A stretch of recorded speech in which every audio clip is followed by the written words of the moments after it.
welcome back to my channel.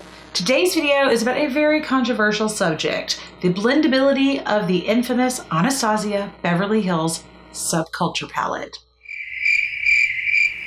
So if you're not familiar with this product, this is the new Subculture Palette from Anastasia Beverly Hills, which is a beautiful jewel toned palette. I would call most of these jewel tones. These are great colors for fall. Gorgeous colors that remind me a lot of like the grunge 90s. However, there has been a lot of flack and pushback on this product from specifically the beauty community on YouTube and a lot of mixed reviews online at places like Sephora and on the websites that allow reviews of these products. The Subculture Palette is quoted to be the sister palette to the Modern Renaissance palette. So the Modern Renaissance palette came out about this time last year, I believe, and it was a huge success. It's gorgeous. It is a top seller still and probably will be for quite some time. So of course, whenever the Subculture Palette was announced that it was going to be coming out, people went a little bit bananas about it. And then dun, dun, dun, a lot of people who do beautiful makeup on themselves really struggled with this palette. So basically what happened is everyone ran out to get this palette as soon as it launched, and every beauty guru, it seemed like, was having problems with this palette right out the gate. There were a couple of people who had some really beautiful applications and didn't have any problems with this palette, but most of the community were all coming out saying, I hit pan, it's terrible, it's falling apart, it's too powdery, they're not blending, the pigments aren't correct. So this was a lot of drama because there was so much expectation for this palette. People literally started losing their minds over this. And then there were also a lot of people who were just creating a lot of drama because that's what happens on YouTube because people like to get views. So people were calling out the company, they were calling out each other. People were saying that you don't know how to do makeup because this person had a beautiful application. And then other people were coming back saying, but wait a minute, these people do beautiful makeup on themselves all the time. Should the palette be this difficult to use? Then people started attacking the company. The president of the company, Norvina, who is Anastasia's daughter, came back and said, no guys, you're just using it incorrectly. These are how these shadows are meant to be. Then people lost it even more and started calling the company failures, liars. They weren't following through with their customer service. It was just an ugly mess. Come to find out, the reason that there were so many problems was there was some issues with a new automated pressing system for the shadows. And they looked into it, finally admitted there might be some fault in some of the palettes throughout the batches. If people had any problems, to return them, and they would give them a full refund or exchange the product. Now, my palette came in, I had no problems with it. It was absolutely beautiful. However, I did find that the shadows are so hyperpigmented and so completely different than any other Anastasia shadow I've ever used before that I wanted to focus this video more on helping to teach people how to blend out shadows that have this much pigmentation in them. And I'd rather teach you how to do a few more advanced artistry skills so that you can better enjoy this palette. So that being said, I'm going to just skip through all the drama and the brouhaha because that is not the audience that I care to have. If you want drama and if you want brouhaha, please go visit another channel. There are a gazillion channels out there that cover drama. That is not this channel. I have no desire to get involved in that. People, it's a friggin' eyeshadow palette. If you don't like it, most of the places will take it back. My point of this video is to educate people on how to use shadows like this. There's so much competition right now in companies having to put out these crazy, intensely pigmented products so that they swatch a certain way. Quite frankly, I could care less about how something swatches. I care much more about how it performs long term. But because of social media being such a big deal right now, I feel like this is something we might continue to see. Is there's going to be so much focus put on having so much pigment in products that you're going to find that they're really difficult to work with if you don't have the right tools or information on how to work with products that are this hyperpigmented. So I actually instead decided I was going to spend a little more than a week with this palette. I was going to try a lot of different looks. I was going to do day looks, night looks, try lots of different techniques, different brushes, different primers. I tried like 5 different primers. I tried a plethora of different brushes. There are definitely some specific techniques when you have a palette that has this type of pigmentation. Here's my palette after, I don't know, 8 or 9 uses. And you see, I haven't hit pan. It's not a huge, holy hot mess. And I mean, I literally just put on the eye look that I have on right now. And as you can see, We're not having a ton of patchiness. Everything's blended out really well. The textures are almost a cream texture at times. So you do have to utilize some different techniques to apply these and blend them, but that doesn't mean it has to be difficult. It doesn't have to take any longer.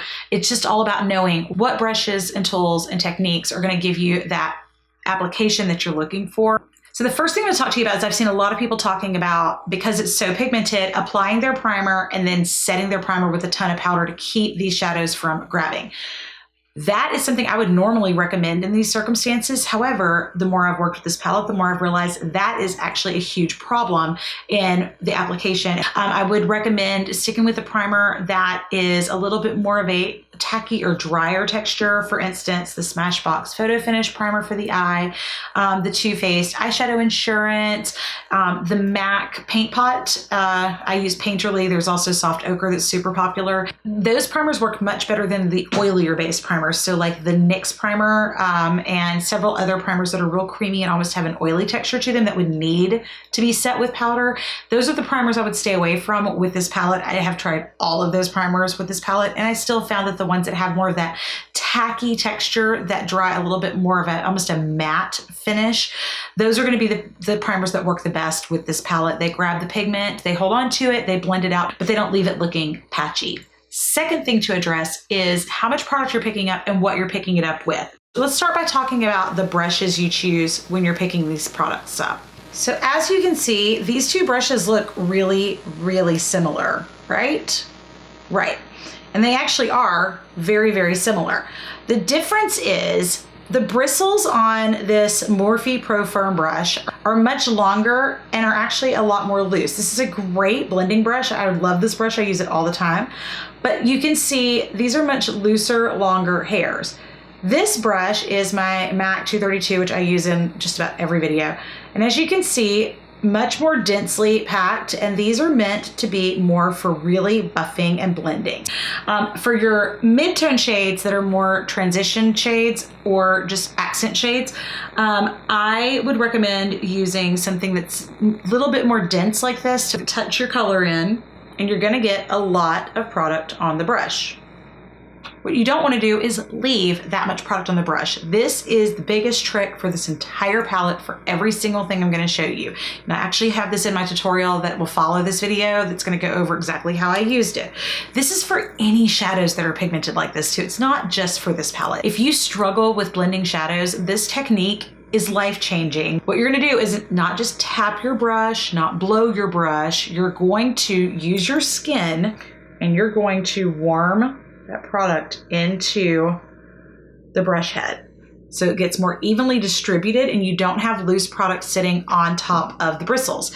Then when you go to your eye, it's going to blend so much easier. So the big trick is barely tap, get just enough product, and then massage that into your skin just a little bit before you ever touch your eye with it. It makes a huge difference in the application. Now moving from there, let's talk about these much, much darker colors. The trick is using a small, tight, either synthetic brush or a natural hair fiber, so you can see here, to apply these much darker colors.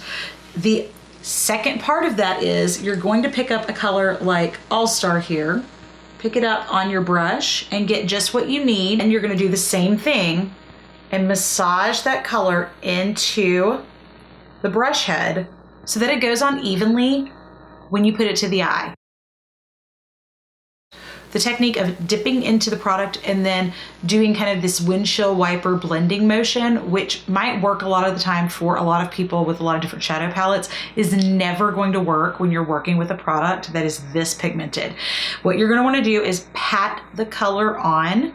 Pat, not pack necessarily, because it's very pigmented. You don't need to pack it on. Just pat the color where you want it to be, especially if you're working on that lid or with these darker colors. If you're doing the crease, pat it where you want it to be, and then switch to your blending brush, something like this or this, that is going to be firm and will really buff the color out around your edges. I found this to be true, especially with the color Axis, which seems to be the color that a lot of people struggled with. That is really gorgeous. And as you can see in the tutorial here, I had no problems blending that out, but you really just want to pat it on and then very, very lightly buff the edges out. You don't need to dip it into your fluffy blending brush and then buff that all over the eye. It's going to go crazy. The other things that I wanted to point out with this palette, the shade Electric is almost more like a glitter pigment.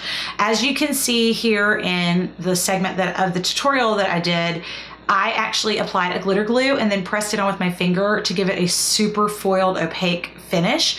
I also did a different application of it without the glitter glue with just a little bit of primer and then used a brush. You're gonna get a similar look, but you're not gonna get that super opaque, bold electric pigment. And with the name being electric, most people expected it to come out looking like this duochrome, crazy cool color. And the only way you're gonna get that finish from a product that's this glittery is to apply a glitter glue and then press it on with your finger. I also did a demo of this for the Glitter Bomb palette from Too Faced because a lot of people were feeling they weren't getting the color payoff. But whenever you're talking about a glitter pigment versus an actual eyeshadow, that's the way that those products work. They can go on and look gorgeous and foiled, or they can be really sheer and shimmery. So it just depends on how you want that to go on and how you actually utilize the techniques to apply it. So the last thing I'll address with this is that the shimmer shades all have to be applied slightly differently. They're just all different textures. They're very different shadows. And Electric specifically, as I've already said, needs to go on top of a glitter glue if you want it to come out that bold. If you want this gorgeous, gorgeous bronze, it goes on best with your finger when you want it to look more foiled. Use a brush with your primer or even a concealer if you want it to look more almost wet. But if you want more of that foiled metallic, it goes on beautifully with the finger, and I actually have that on right now on my lid. I applied it with a brush first and then pressed it on with the finger, and I do that also in one of the tutorials. I'll be following this up. The shade Cube, initially, my response to this shade was, it's shit, it doesn't work, I don't like it. Does not go on well with the finger. It does not go on well with most brushes. However, if you find the right brush, which I did, the trick to this shade is you don't just press, you don't just pat, you don't just buff. What you do need to do, while I'm grabbing a little bit of it here, if you massage it, you get this kind of duochrome color that builds like a cream almost. So again, I'm not sure if you can see that there, but I do have it in my tutorial video as well. So use something that is dense, firm, kind of small and compact. That's going to give you the best finish with that particular shadow.